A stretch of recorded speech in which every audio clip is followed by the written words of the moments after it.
Okay दोस्तों, I have a straight solenoid of length L. L is sufficiently high क्योंकि तुम ideal solenoid को assume कर सकते हो. Having single layer copper wire winding closely, having the total mass equals to m, the resistivity of the copper is equals to rho, and the density is equals to delta. Then we have to find the time constant of the straight solenoid. Obviously, it will have some inductance and it will also have some resistance. अच्छा, ये length को एक बार smaller मान लो ना, वरना उसको लिखने में गड़बड़ी हो जाएगी. एक काम करो, हाँ, तो हमारे पास जो इसका इंडक्टेंस आएगा, इंडक्टेंस कितना होता है हम जानते हैं, that is equals to L. That will be mu naught n square into cross sectional area divided by total length l. ये हमारे पास आता है इसका सॉलिनॉइड का. n जो है वो टोटल नंबर ऑफ टर्न्स है, ठीक है. एंड नाउ अगर हम ध्यान दें, this can be written as a mu naught by L n square into pi R square. So ध्यान देना, क्या मैं इसको ऐसे लिख सकता हूं, जो mu naught by L 2 pi R into N इसका होल स्क्वायर, ठीक है. अच्छा, यहां पर 4 पाई स्क्वायर आ गया है, तो यहां पर तो हमें 4 पाई कर देना पड़ेगा डिवीजन में इसको लाने के लिए.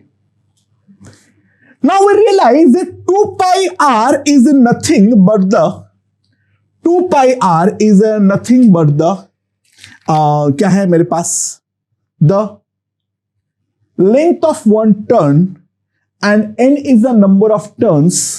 So try to realize this is nothing but the total number of total length of the wire. So what we have is, जो हमारे पास आएगा, that will be L naught square by 4 pi. That will be the inductance. अच्छा, resistance क्या हो जाएगा, जो हमारे पास रेजिस्टेंस आएगा, that is R, that will be rho L naught by the cross sectional area, A dash of the wire. This is not the cross-sectional area of the solenoid, this is a cross-sectional area of the wire. So L by R की जो value आएगी, अगर हम ध्यान दें, L naught square by L into 4 pi rho L naught into area A dash. So try to realize this will be L naught into A dash by 4 pi rho L. And now we can see L naught into A dash is nothing but the volume V by 4 pi rho L. And volume is nothing but mass into density. तो हमारे पास आ जाएगा time constant tau, that is L by R mu naught m by 4 pi rho L delta. So that will be the time constant of that solenoid. Okay? Okay दोस्तों, तो ये वाला question देखते हैं. A battery has a EMF of epsilon and its internal resistance is 0, is connected in a LR circuit. हमारे पास ये inductor है और यहां पर एक रेजिस्टर है, ये हमारा एप्सिलॉन है. The inductor has a soft iron inside it. Now, after the steady state is attained, the iron is suddenly pulled out outside it. The new inductance becomes eta L, eta being less than 1. So, the battery being connected. We have to find number 1, the current as a function of time t. If the iron is pulled out at t equals to 0, work done in pulling out the thermal power in the circuit and power supplied by the battery. तो ये सारी चीज जो है वो हमें यहां पर निकालनी है. अच्छा, ऑब्वियस सी बात है, हमारे पास जो अगर फर्स्ट पार्ट करें हम लोग, तो बिफोर पुलिंग आउट हम सिंपली एक चीज कह सकते हैं, जो हमारे पास करंट था I naught, that will be nothing but epsilon by R. ठीक है, तो हमारे पास जो मैग्नेटिक फ्लक्स था, हमारे पास जो भी मैग्नेटिक फ्लक्स था, that magnetic flux will be equals to L into I naught L epsilon by R. और एक चीज हम जानते हैं, जो भी चाहे चेंज हो जाए, ये मैग्नेटिक फ्लक्स जो है, ये हम जानते हैं that this can not change suddenly. Magnetic flux किसी भी हालात पर हमारा सडनली किसी भी हालात पर नहीं बदल सकता है। तो जो हमारा इंडक्टेंस है वो हमारा ईटा टाइम्स ईटा एल हो गया है। तो एक चीज तो मैं लिख सकता हूं, जो eta L into I naught dash is equals to L into I naught. तो आई नॉट डैश जो हमारे पास आएगा, that will be 1 by eta into I naught, and that will come out to be equals to epsilon by eta r। तो ये हमारा नया initial current जो है वो हमारा होने वाला है। अच्छा ध्यान देना, जो फाइनल करंट होगा वो तो अभी भी एप्सिलॉन बाई आर ही होगा। ठीक है, तो यहां पर ऑब्वियस सी बात है, हमारा स्टेडी स्टेट पर बदलाव जो है वो हमारा होने वाला है without any loss of generality. मैं ग्रोथ ऑफ करंट एज्यूम कर लूं, मुझे एज्यूम करने से मेरा कुछ नहीं जा रहा है, तो साइन जो होगा इसका प्लस होगा, इसका माइनस होगा। किसी भी इंस्टेंट पर करंट हमारे पास आई है। सो यहां पर जो हमारे पास इंडक्टेंस है वो हमारे पास है ईटा एल। तो what I can write is eta L into D I by D T plus I R, that will be equals to epsilon. So the equation that we get is di by epsilon minus IR 1 by eta L into dt. That is the equation that we are going to get. And now we have to integrate. So integral di epsilon minus IR integral dt at t equals to 0। Current का जो value है वो था मेरा I naught dash, and at t the current is I। तो मेरे पास क्या आ जाएगा, मेरे पास यहां से जो आ जाएगा that will be -1 by R L N epsilon minus I are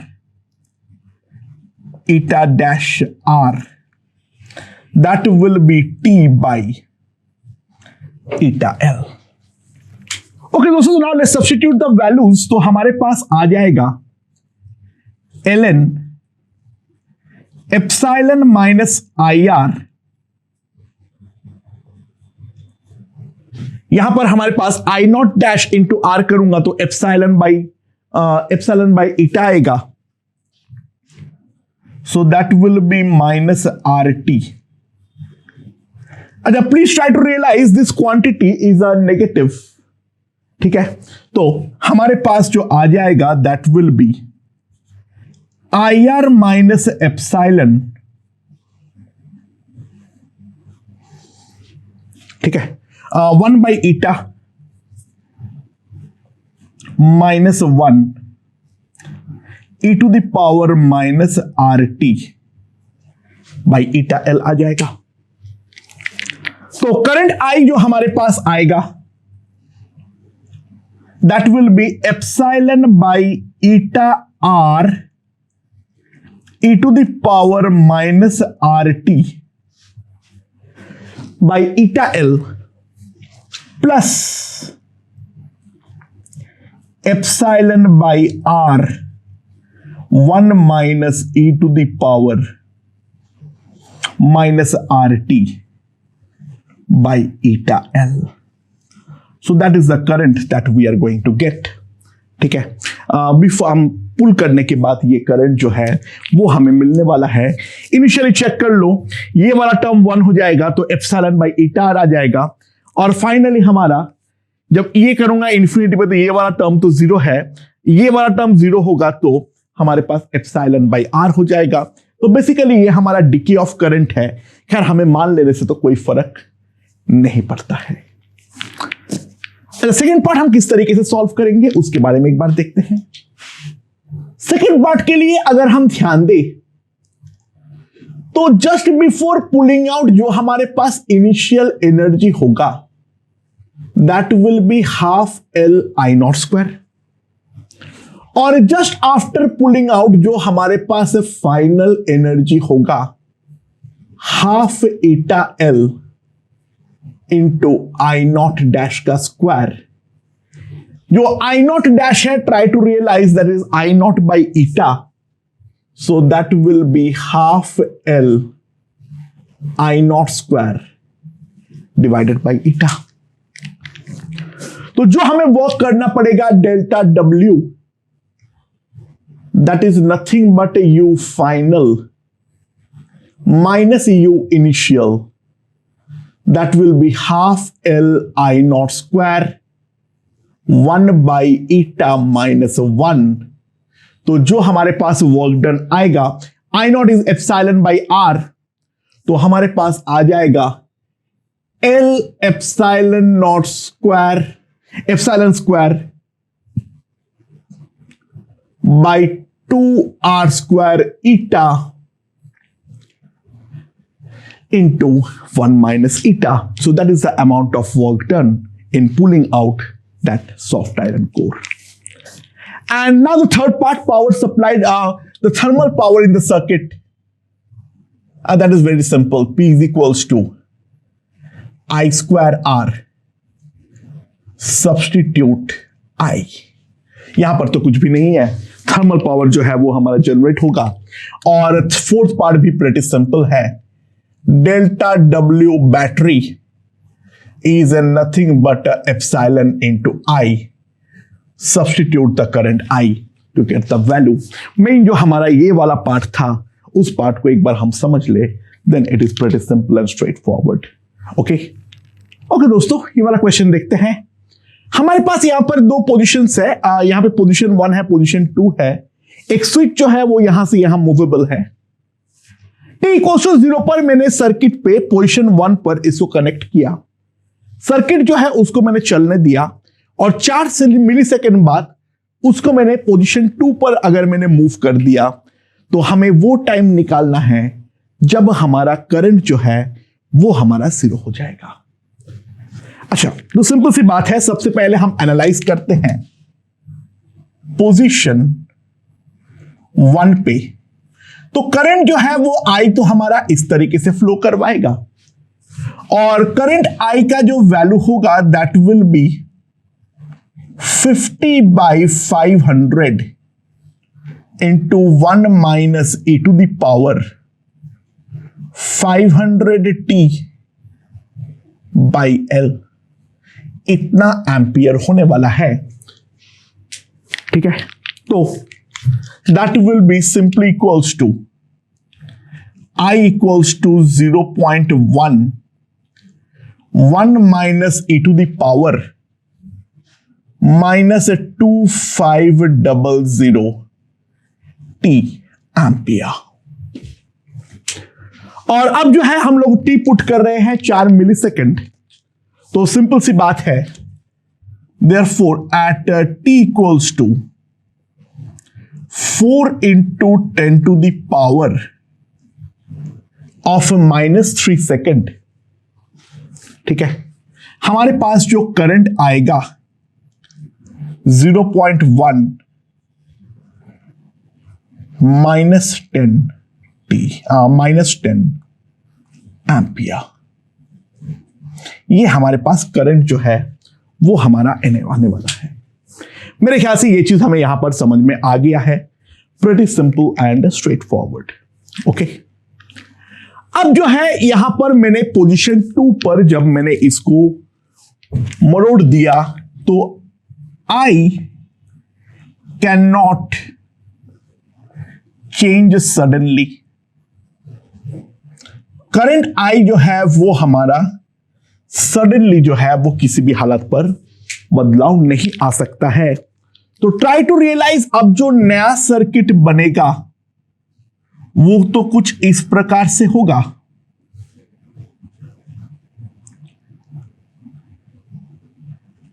ये हमारा 50 वोल्ट है, ये हमारा 500 ओम है और ये हमारा 0.2 हेनरी है। ठीक है, ये हमारे पास है 0.2 Henry. Okay,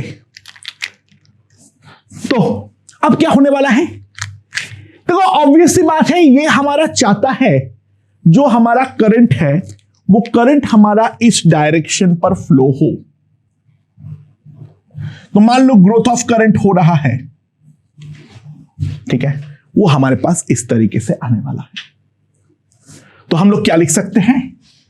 that 50 will be equals to 500i minus 0.2 into di/dt। अरे यहां पे i इनिशियल जो है, आई इनिशियल जो है उसको मैं आई नॉट नाम दे देता हूं। That will be minus 0.1 1 minus e to the power of -10। ये करंट हमारा ऑपोजिट डायरेक्शन पर था। उस टाइम पर हमारा जो करंट फ्लो कर रहा था, ध्यान देना, वो तो हमारा इस डायरेक्शन से फ्लो कर रहा था। तो इनिशियल वैल्यू हम वो लेने वाले हैं। So what I have is di by, sorry यहां पे प्लस होगा, हाँ sorry 50 minus 500i that will be 1 by 0.2 into dt।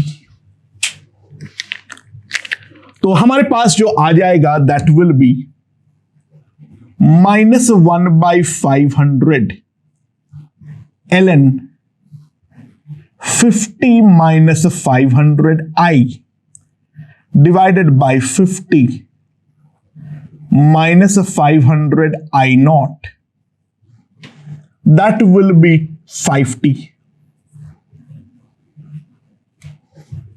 ठीक है, that will be simply equals to 50। So now we realize one thing, जो हमें at t equals to t naught, I must be equals to 0। तो यहां पर अगर मैं put करता हूं तो मेरे पास आ जाएगा जो t naught की वैल्यू आ जाएगी that will B 1/2500 ln 50 minus 500 I naught divided by 50। यहां पर ऑब्वियस सी बात है, मैं डायरेक्शन जो है उसको बदल दूंगा। तो हमारे पास जो आएगा that will B 1/2500 ln 1 minus 10 I naught। तो 1 माइनस कितना जाएगा? -1 minus plus e to the power of -10। That is what I am going to get. So that will come out to be equals to 1/2500 ln 2 plus e to the power of -10 second. This is what I am going to get। और यहां पर जो है ये मेरे पास आ गया है किस पे? ये मेरे पास आ गया है इन सेकेंड। तो टी नॉट मिली सेकेंड पे अगर मैं करूंगा तो 1000 से मल्टीप्लाई कर दो तो मेरे पास आ जाएगा 10/25 यानी 2/5 ln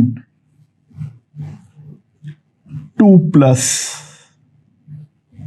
e to the power -10 millisecond. So that is the time the current will be 0, and after that instant the direction of current will get reverted. Okay दोस्तों, ये वाला देखते हैं।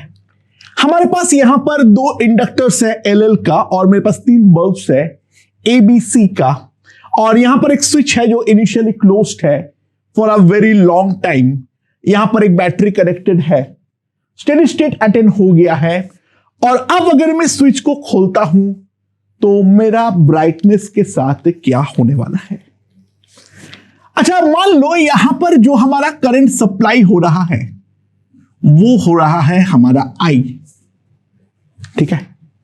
तो उसका एक सर्टेन पार्ट जो है वो मान लो इस वाले पे आ रहा है I1, यहां पर I2 जा रहा है, यहां पर से चला गया है I3, और यहां पर जा रहा है मेरा I4, ठीक है। सो ट्राई टू रियलाइज इनका जो रेजिस्टेंसेस है उसको अगर मैं R1, R2, R3 मान लूं, तो जो A पावर रेडिएट कर रहा है that will B I1 square into R1, ठीक है, एंड जो B है that will be I2 square R2, और C जो रेडिएट कर रहा है that is I3 square into R3, ठीक है। Now try to realize, sorry I3 लिख दिया, I4 यहां पे गड़बड़ किया हूं मैं, this will be I3 square and this will be I4 square. Now try to realize one thing, as S is opened, मैं जैसे ही S को ओपन करूंगा तो I2 and I4 cannot change. I2 और I4 जो है वो हमारा किसी भी हालत पर नहीं बदल सकता है, क्योंकि वो तो हमारा इंडक्टर्स के करंट है, तो किसी भी हालत पर नहीं बदलेगा। और I2 और I4 क्योंकि बदल नहीं सकता है, तो I3 can also not change, क्योंकि I3 जो है वो तो I2 माइनस I4 है, तो वो भी हमारा किसी भी हालत पर नहीं बदल सकता है। तो मैं एक चीज तो लिख सकता हूं, जो PB and PC remains unchanged, ठीक है। नाउ ट्राई टू रियलाइज, यहां से I3 आ रहा है, यहां से I4 आ रहा है, तो यहां पर जो हमारा करंट बाहर जाएगा वो तो अभी भी I2 ही जाएगा। So now we realise one thing, यहां पर ऑल ऑफ अ सडन जो है वो हमारा बदल गया है, यहां पर ऑल ऑफ अ सडन जो है वो हमारा बदल गया है। अच्छा, एक चीज मैंने देना भूल गया था, ABC are 3 identical bulbs, sorry मैंने एक चीज लिखना भूल गया था, they are all identical bulbs, यानी the resistances are all equal. तो PB और PC, whatever be the resistances even, that can not change, but obvious सी बात है करंट थ्रू A वो हमारे पास अब नया बन जाएगा I2, क्योंकि यहां पर हमारा सर्किट कंप्लीट होना चाहिए, तो वो हमारा डेफिनेटली बदलेगा। तो अब बात यह है, जो हमारा I2 और I1 में बड़ा होने पर यह डिसाइड होगा जो क्या हो रहा था, यानी ब्राइटनेस जो है वो बढ़ेगा या कम होगा। अगर हम ध्यान दें यहां पर सर्किट के बारे में, तो यहां पर R R R ये तीनों हमारा आपस पे पैरेलल पे है, ठीक है, यहां पर जो हमारा आर आर आर वो तीनों हमारा पैरेलल पे था। So R equivalent was equals to R by 3। तो इनफैक्ट उसकी भी जरूरत नहीं है, जो हमारा करंट I1 जा रहा था that is epsilon by R, ठीक है, और जो हमारा करंट जा रहा था I2 that will be epsilon divided by R by 2, that will be 2 epsilon by R. ये करंट्स हमारे पास पहले सर्किट तोड़ने के पहले जो है वो हमारा जा रहा था। तो एक चीज हम साफ साफ देख सकते हैं, जो I2 जो है that is definitely greater than I1, in fact 4 times. तो PA जो था that is I1 square R, और जो हमारे पास PA डैश होगा that will be equals to उस इंस्टेंट पे I2 स्क्वायर R, यानी try to realise that will be 4I1 square R। तो ऑब्वियस सी बात है, brightness of bulb A increases. जो हमारा बल्ब A का ब्राइटनेस है वो डेफिनेटली हमारा इंक्रीज करने वाला है। ओके दोस्तों, तो यहां पर हमारे पास एक करंट सोर्स है I0, यहां पर मेरे पास एक स्विच है, एक इंडक्टर है और एक रेजिस्टर है। रेजिस्टेंस का वैल्यू जो है वो हमारा अननोन है। This is the constant current source, ये I0 ही हमारा हमेशा ड्राइव करने वाला है। So we have to find the total power generated in the circuit after this is closed. अच्छा, ध्यान दो, मैं जैसे ही यहां से मैं स्विच को क्लोज करूंगा तो यहां पर करंट आएगा। शुरुआत में एकदम t इक्वल्स टू 0 पर तो सारे करंट ये वाला रेजिस्टर के थ्रू ही फ्लो कर जाएगा, क्योंकि ये अनचार्ज इंडक्टर इनफाइनाइट की तरह बिहेव करेगा। But on the other hand finally ये जब फुल्ली चार्ज हो जाएगा तब जो है वो हमारा एक शॉर्ट सर्किट की तरह बिहेव करेगा। तो फाइनली सारे करंट I0 तो इसी के थ्रू फ्लो करेगा। तो एक टोटल हीट जनरेटेड का हमारे पास हिसाब तो आएगा ही आएगा ना। इफ वी सी, तो यहां पर से अगर मैं करंट बोलता हूं I, तो यहां पर करंट हो जाएगा I0 माइनस I, ठीक है। सो व्हाट आई हैव, तो यहां पर अगर मैं ध्यान दूं, ये ग्रोथ ऑफ करंट है, प्लस माइनस है, तो यहां से यहां ड्रॉप और यहां का यहां ड्रॉप इक्वल होना चाहिए। तो L into DI by DT that must be equals to R into I0 minus I। This is what I can write. तो यहां पर जो आएगा that will be DI by I0 minus I equals to R by L into DT। T equals to 0 पर I was 0 and at T I is equals to I। तो हमारे पास जो आ जाएगा that will be ln I0 minus I by I0 that will be minus RT by L। So हमारे पास जो I0 माइनस I की वैल्यू आ जाएगी minus I0 RT, sorry e to the I0 into e to the power minus RT by L। ये हमारे पास I0 minus I की वैल्यू हो जाएगी। मैं I0 माइनस I इसलिए निकाल रहा हूं क्योंकि पावर के लिए तो मैं डायरेक्टली फॉर्मूला इस्तेमाल करूंगा।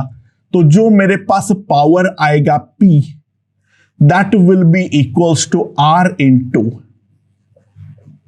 इसका whole square. So that will come out to be equals to I naught square r e to the power minus 2 RT by L. So that is my power. So for heat I have to integrate. तो मेरे पास जो total heat generate होगा that will be I naught square r integral e to the power, और इसका integration होगा from 0 to t. ठीक है, and t मतलब यहां पर इंफिनिटी तक इंटीग्रेट करना पड़ेगा, हम लोग साफ साफ देख सकते हैं.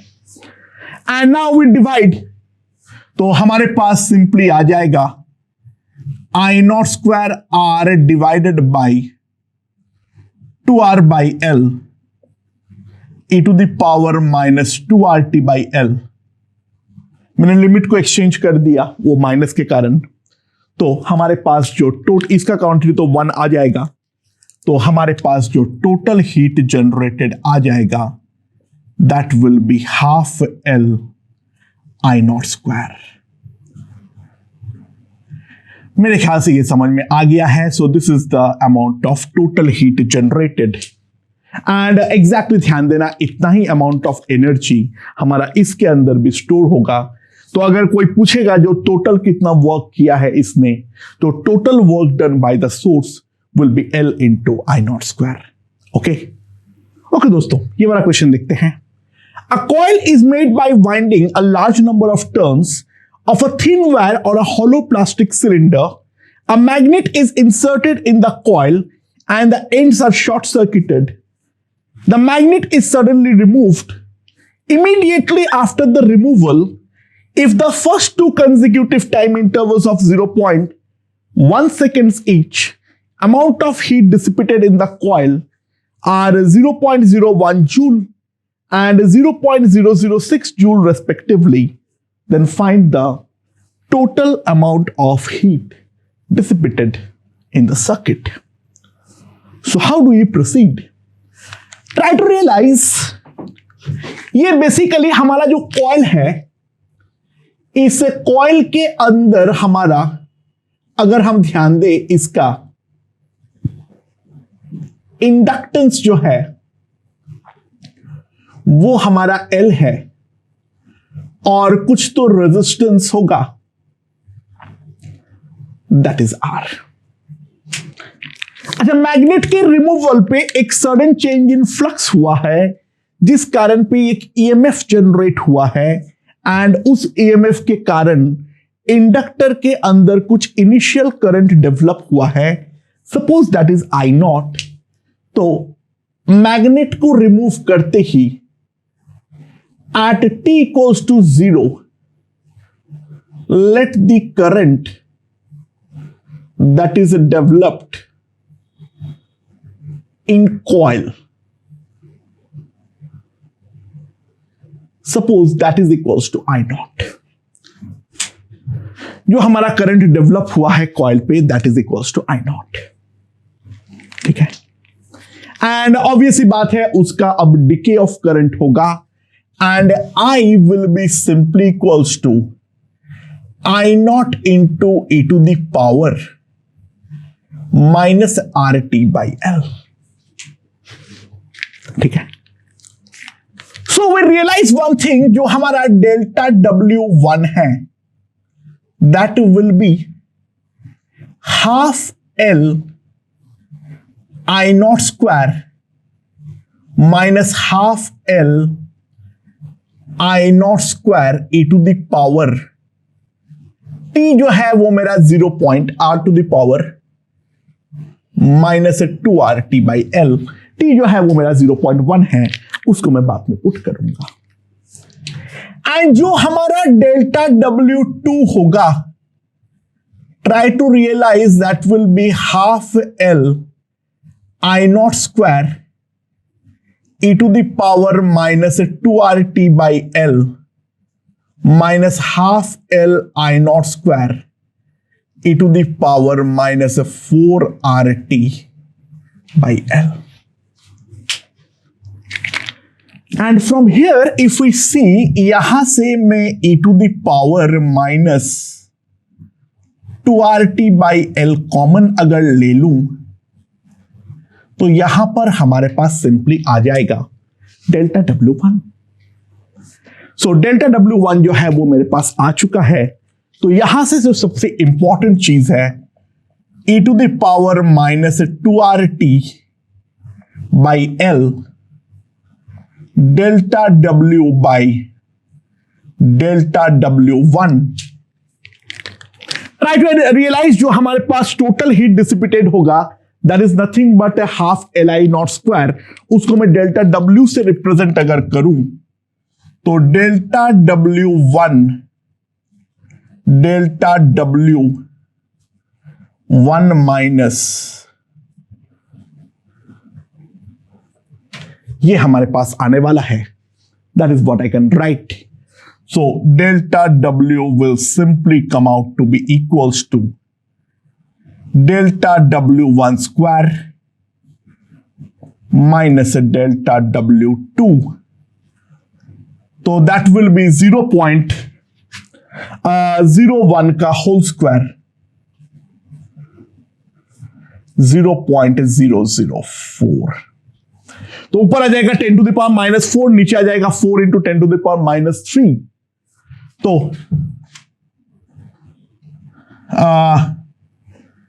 2.5 into 10 to the power minus 2 joule.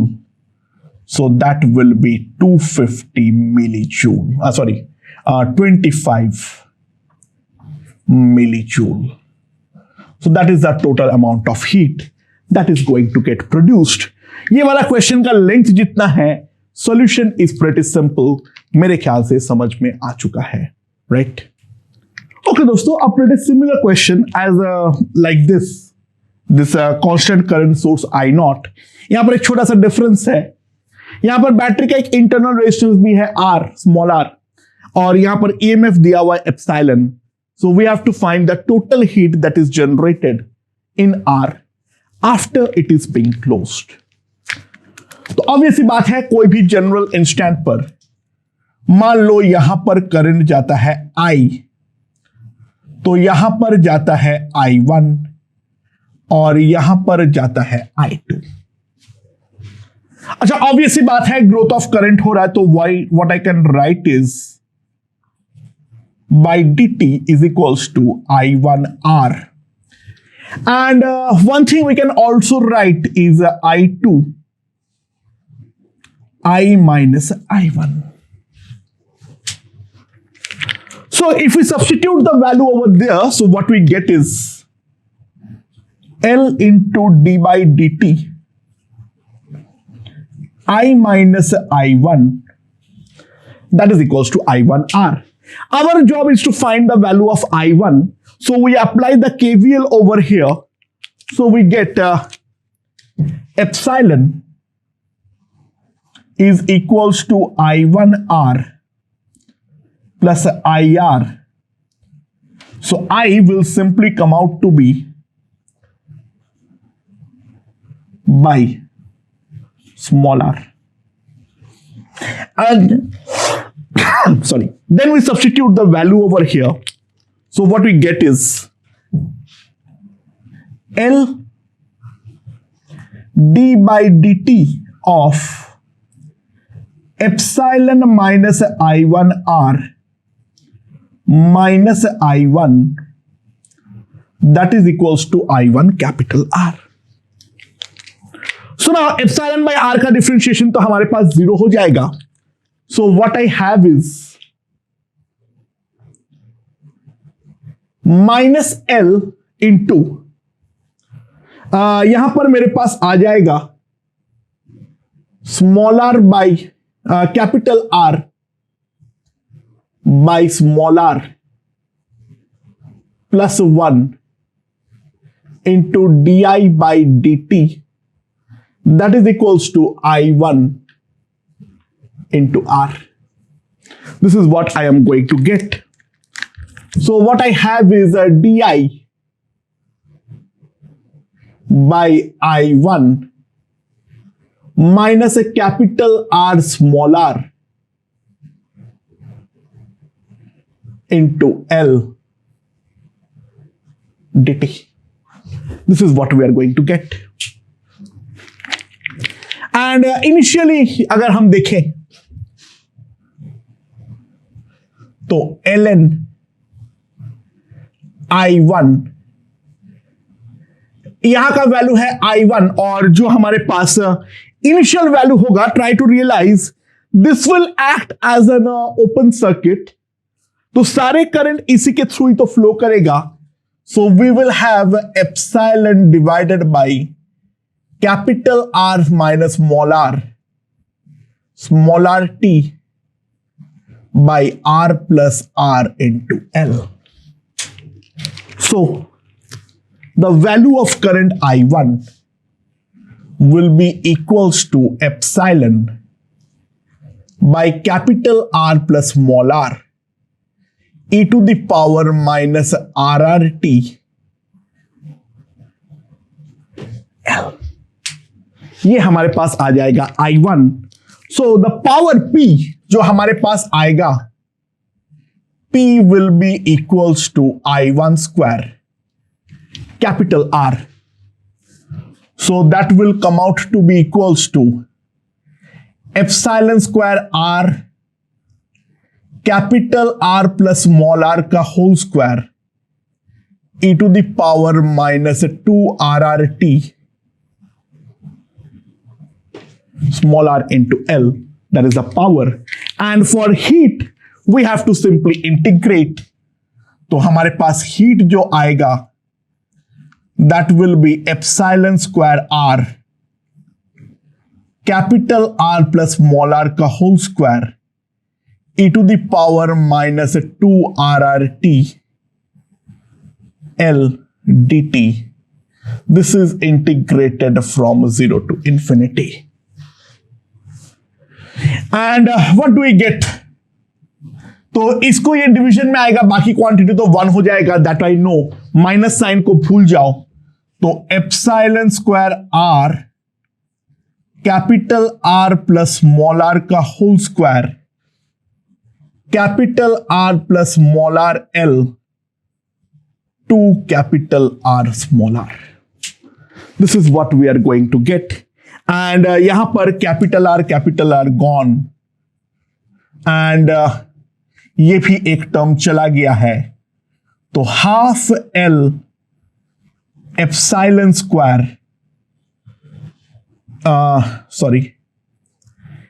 L epsilon square by 2 small r. So this will be the total amount of heat that will be produced in the resistor. Okay.